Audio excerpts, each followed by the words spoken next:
Konti lang.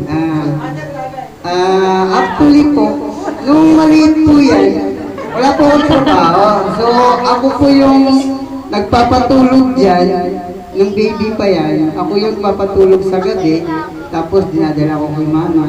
Pagtulog na, tapos, nung lumaki siya, wala rin pa akong asawa nun. So, may pagka-vacation, kasama ko yan, sa binyag, sa birthday ng mga office mate ko.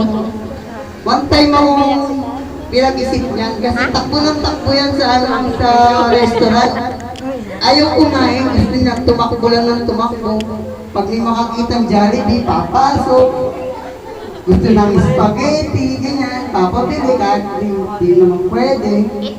Tapos nung medyo lumaki-laki na yan, ganun pa rin. Yung spaghetti pa rin ang kinakain. Na itlog na iiwan yung puti, sa pula lang ang kinakain.